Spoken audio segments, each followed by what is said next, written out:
Minha conversão. Capítulo 2. Em março de 1840, Guilherme Miller visitou Portland, no Maine, e fez uma série de pregações sobre a segunda vinda de Cristo, que produziram grande sensação. A igreja cristã da Rua Casco, onde foram realizadas, esteve repleta dia e noite.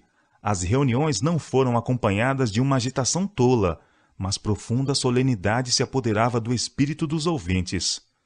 Não somente na cidade se manifestou grande interesse, pois pessoas do campo afluíam dia após dia, trazendo cestas com seu lanche e permanecendo desde a manhã até o final da reunião da noite. Em companhia de minhas amigas, assisti a essas reuniões e ouvi o alarmante anúncio da volta de Cristo para 1843, apenas uns poucos anos no futuro. O Sr. Miller apresentou as profecias com uma precisão que convencia o coração dos ouvintes. Detinha-se a tratar dos períodos proféticos e apresentava muitas provas para confirmar seu ponto de vista. Seus apelos e advertências, solenes e poderosos, feitos àqueles que não se achavam preparados, deixavam assustada a multidão. Efetuaram-se reuniões especiais em que os pecadores podiam ter a oportunidade de buscar a seu Salvador e preparar-se para os terríveis acontecimentos que breve ocorreriam. Terror e convicção espalharam-se por toda a cidade. Realizavam-se reuniões de oração e havia um despertamento geral entre as várias denominações, pois todos sentiam, uns mais, outros menos, a influência do ensino da próxima vinda de Cristo. Quando os pecadores foram convidados a ir à frente, para o lugar daqueles que desejavam auxílio cristão especial, centenas atenderam ao apelo, e eu me coloquei entre os que buscavam aquele auxílio. Pensava, porém, que jamais me poderia tornar digna de ser chamada filha de Deus. A falta de confiança própria e a convicção de que seria impossível fazer com que alguém compreendesse meus sentimentos impediram-me de buscar conselho e auxílio de minhas amigas cristãs. Assim, vagueava desnecessariamente em trevas e desespero, enquanto elas, sem conhecer o meu íntimo, ignoravam completamente o meu estado. Certa noite, meu irmão Roberto e eu estávamos voltando para casa, após o encontro onde havíamos ouvido a mais impressionante palestra sobre o vindouro reino de Cristo, seguida de um fervoroso e solene apelo dirigido a cristãos e pecadores, rogando-lhes que se preparassem para o juízo e a vinda do Senhor. Meu coração agitou-se pelo que eu vi, e tão profunda foi minha convicção que temi não ser poupada pelo Senhor. Estas palavras ressoavam-me aos ouvidos. O grande dia do Senhor está perto. Sofonias capítulo 1, verso 14. Quem subsistirá quando ele aparecer? Malaquias capítulo 3, verso 2. A linguagem do meu coração era: poupa-me, ó Senhor, através da noite. Não me leves em meus pecados. Tem piedade de mim. Salva-me. Pela primeira vez tentei explicar os meus sentimentos ao meu irmão Roberto, que era 2 anos mais velho do que eu. Disse-lhe que não me atrevia a repousar ou dormir até que soubesse que Deus havia perdoado os meus pecados. Meu irmão não respondeu de pronto, mas o motivo de seu silêncio me era muito claro. Ele chorava em simpatia por meu sofrimento. Isso me animou a confiar nele ainda mais e confessar-lhe que ansiei pela morte naqueles dias quando a vida me parecia um fardo demasiado pesado para eu levar. Mas agora, o pensamento de que eu poderia morrer em estado pecaminoso e perder-me eternamente encheu-me de terror. Perguntei-lhe se ele achava que Deus pouparia minha vida por aquela noite, se eu a passasse angustiando-me em oração. Ele respondeu: penso que ele o fará, se você buscá-lo com fé, e eu orarei por você e por mim. Ellen, nunca devemos esquecer as palavras que ouvimos esta noite. Chegando em casa, passei a maior parte das longas horas da noite em oração e lágrimas. Uma das razões que me levou a esconder meus sentimentos dos amigos foi o temor de ouvir palavras de desencorajamento. Minha esperança era tão pequena e minha fé tão fraca que temi que, se alguém soubesse de minha condição, eu imergiria em desespero. Entretanto, eu ansiava por alguém que me dissesse o que fazer para ser salva. Que passos dar para encontrar meu Salvador e entregar-me inteiramente ao Senhor? Achei que ser cristão era algo muito elevado e que isso requeria esforço especial da minha parte. Minha mente permaneceu nessa condição durante meses. Eu costumava assistir às reuniões na igreja metodista com meus pais, mas, Desde que me interessara no breve aparecimento de Cristo, passei a ir aos encontros da Rua Casco. No verão seguinte, meus pais foram à reunião campal metodista, em Buxton, Maine, levando-me com eles. Eu estava plenamente resolvida a buscar fervorosamente o Senhor ali e alcançar, se possível, o perdão de meus pecados. Havia grande anelo em meu coração pela esperança cristã e a paz que vem pela fé. Muito me animei ouvindo um sermão sobre as palavras: irei ter com o rei, e perecendo, pereço. Esther, capítulo 4, verso 16. Em suas considerações, o orador referiu-se àqueles que vagavam entre a esperança e o temor, anelando serem salvos de seus pecados e receberem o amor remidor de Cristo, e, no entanto, pela timidez e receio do fracasso, se conservavam em dúvida e escravidão. Aconselhava a tais pessoas que se entregassem a Deus e, sem mais demora, confiassem em sua misericórdia. Encontrariam um Salvador compassivo, pronto para lhes apresentar o cetro da misericórdia, assim como Assuero ofereceu a Esther o sinal de seu favor.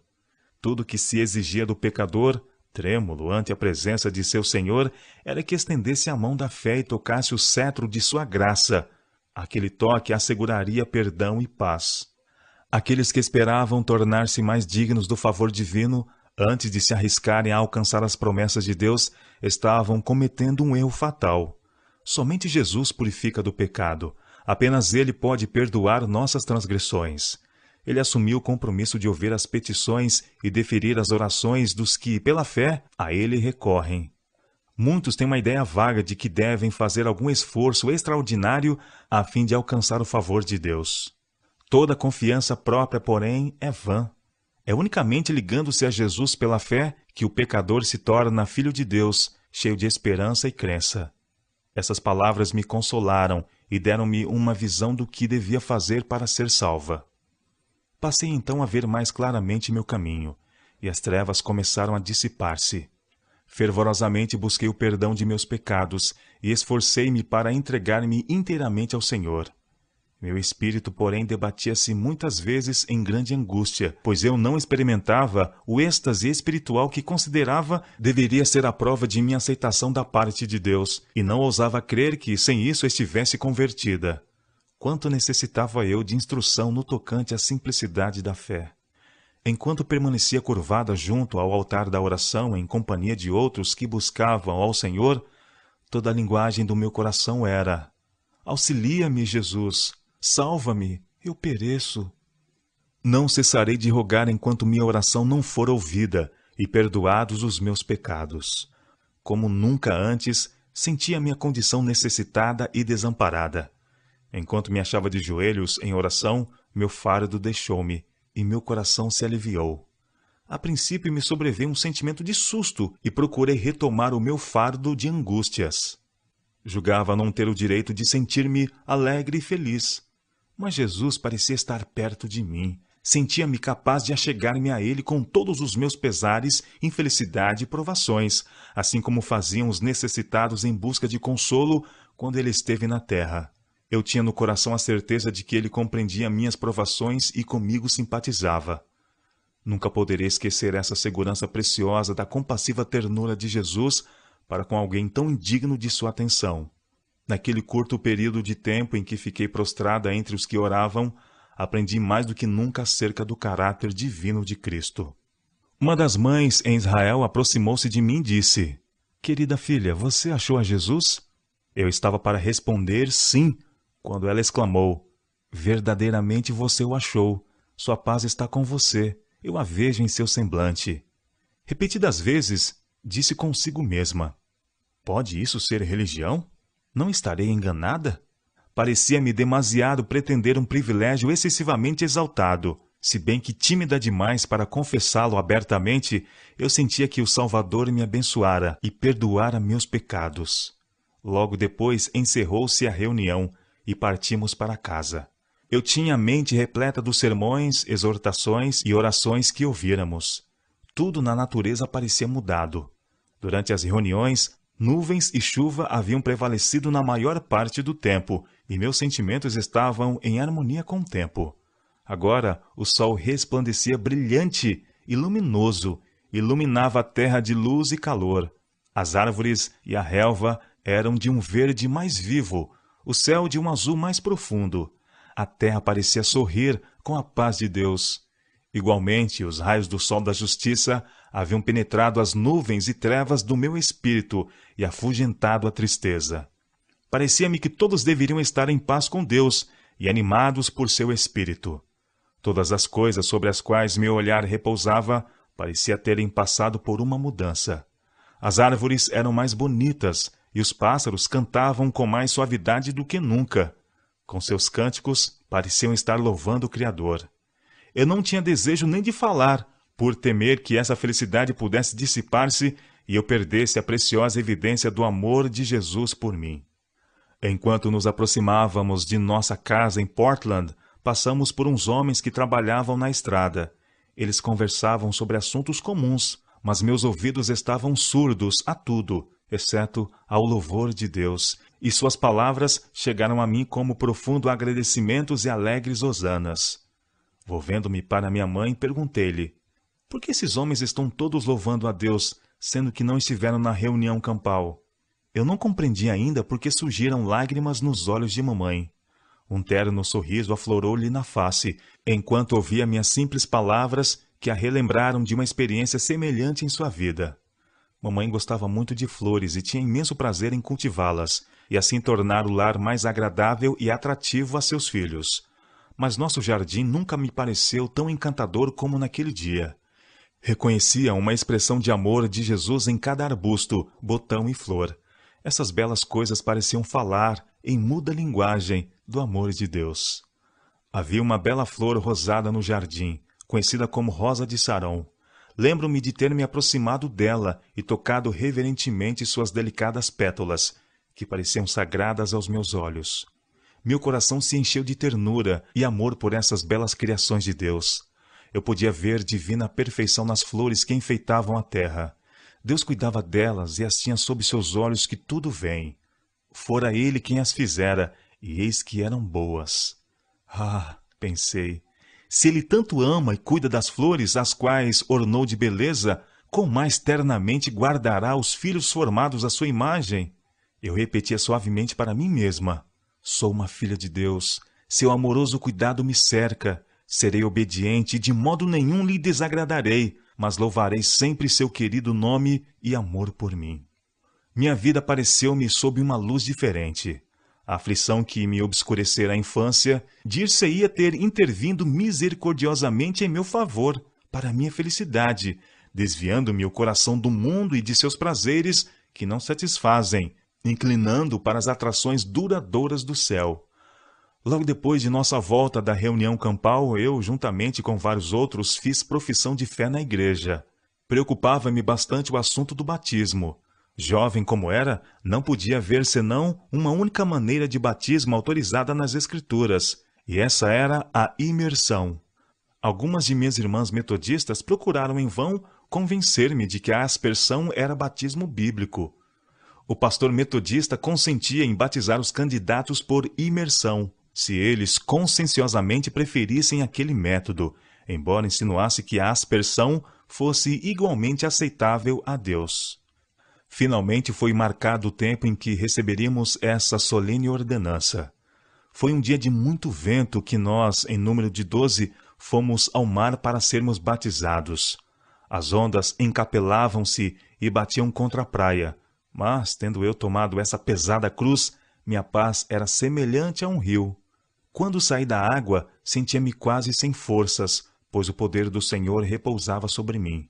Senti que dali em diante não era deste mundo, mas erguia-me daquele túmulo líquido para uma novidade de vida. No mesmo dia, à tarde, fui recebida na igreja com todas as prerrogativas de membro. Uma jovem que se achava a meu lado também era candidata à admissão na igreja. Minha mente encontrava-se feliz e em paz, até que notei anéis de ouro cintilando nos dedos daquela irmã e grandes e vistosos brincos em suas orelhas. Então observei que seu chapéu estava enfeitado com flores artificiais e decorado com custosas fitas, dispostas em laços e tufos. Minha alegria se dissipou diante dessa mostra de vaidade em alguém que professava ser seguidora do manso e humilde Jesus.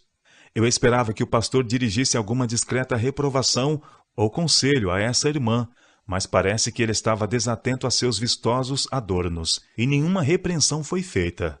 Ambas recebemos a destra da comunhão da igreja.